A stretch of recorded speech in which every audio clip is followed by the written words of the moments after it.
Halo, saya Ardi Purwapanita, selaku moderator dari kelompok 2 yang akan membawa materi tentang akuntabilitas dan transparansi keuangan publik.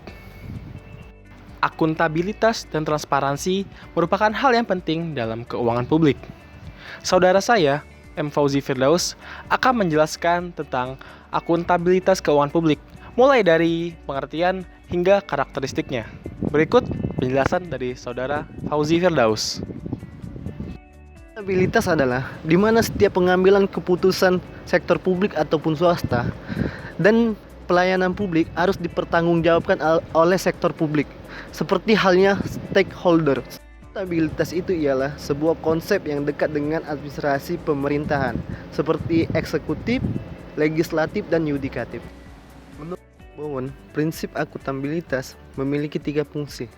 Yang pertama, sebagai alat kontrol tugas, yang dimana hal ini berkaitan sebagai tolak ukur keberhasilan seorang pemimpin dalam masa jabatan tertentu. Yang kedua, menekan angka penyalahgunaan tugas, yang dimana hal ini berkaitan dengan untuk memperkaya diri sendiri secara instan. Yang ketiga, meningkatkan efektivitas dan efisiensi kinerja. Sebuah aktivitas dapat dikatakan efisiensi ketika memberikan keuntungan bagi sebuah perusahaan. Dari sistem akuntabilitas terdapat beberapa karakteristik.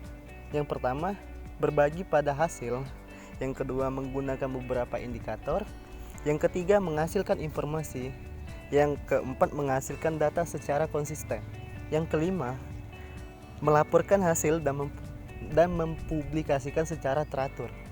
Pemerintah wajib memberikan pertanggungjawabannya atas semua aktivitasnya kepada masyarakat. Setelah kita mengenal tentang apa itu akuntabilitas, kita akan langsung memperkenalkan transparansi keuangan publik. Transparansi ini akan dijelaskan oleh saudari Aulia Aufa, mulai dari pengertian hingga karakteristiknya. Berikut penjelasan dari saudari Aulia Aufa. Transparansi adalah keterbukaan atas semua tindakan dan kebijakan yang diambil oleh pemerintah. Prinsip dari transparansi adalah bersifat terbuka yang mudah diakses oleh semua orang yang membutuhkan.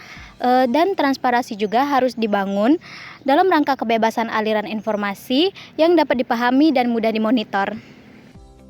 Prinsip-prinsip dari transparansi yaitu yang pertama, transparansi dapat mengurangi ketidakpastian yang memberikan kontribusi pada stabilitas fiskal dan makroekonomi sehingga penyesuaian di kemudian hari dapat diminimalisir. Yang kedua yaitu meningkatkan akuntabilitas pemerintah, legislatif, media, dan masyarakat dapat melaksanakan fungsi kontrol terhadap pemerintah lebih baik jika mereka mempunyai informasi tentang kebijakan, pelaksanaan kebijakan, dan penerimaan atau pengeluaran pemerintah. Para pejabat publik akan berlaku lebih bertanggung jawab jika keputusan yang dilakukan secara terbuka atau transparan untuk publik dan dapat mencegah adanya korupsi, kolusi, dan nepotisme. Prinsip yang ketiga yaitu transparansi dapat meningkatkan kepercayaan kepada pemerintah dan membangun hubungan sosial yang lebih erat. Misalnya, masyarakat dapat memahami kebijakan pemerintah dan bahkan mendukung kebijakan tersebut. Dan prinsip yang keempat yaitu meningkatkan iklim investasi. Pemahaman yang jelas terhadap kebijakan dan tindakan pemerintah akan mengundang investor baik dalam negeri maupun luar negeri untuk lebih berinvestasi. Adapun karakteristik dari transparansi yaitu yang pertama informatif. Informatif adalah pemberian arus informasi, berita, penjelasan mekanisme, prosedur, data, dan fakta kepada stakeholders yang membutuhkan informasi secara jelas dan akurat. Adapun beberapa indikator dari informatif yaitu yang pertama tepat waktu, yang kedua memadai, yang ketiga jelas, yang keempat akurat, yang kelima dapat diperbandingkan, dan yang keenam mudah diakses. Karakteristik yang kedua yaitu pengungkapan. Pengungkapan kepada masyarakat atau public stakeholders atas aktivitas dan kinerja finansial. Adapun beberapa bagian dari pengungkapan tersebut yaitu yang pertama kondisi keuangan. Suatu tampilan atau keadaan secara utuh atas keuangan organisasi atau organisasi selama periode atau kurun waktu tertentu.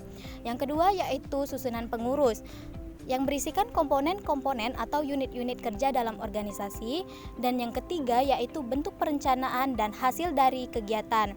Karakteristik dari transparansi yang terakhir yaitu keterbukaan. Keterbukaan informasi publik memberikan hak kepada setiap orang untuk memperoleh informasi dengan mengakses data yang ada di badan publik dan menegaskan bahwa setiap informasi publik itu harus bersifat terbuka dan mudah diakses oleh setiap pengguna informasi. Penjelasan yang sangat menarik dari kawan kita sebelumnya. Dapat kita simpulkan bahwa akuntabilitas dan transparansi sangat mempengaruhi kinerja pemerintahan. Saya akhiri presentasi kali ini. Saya Adi Purwapandita. Wassalamualaikum warahmatullahi wabarakatuh.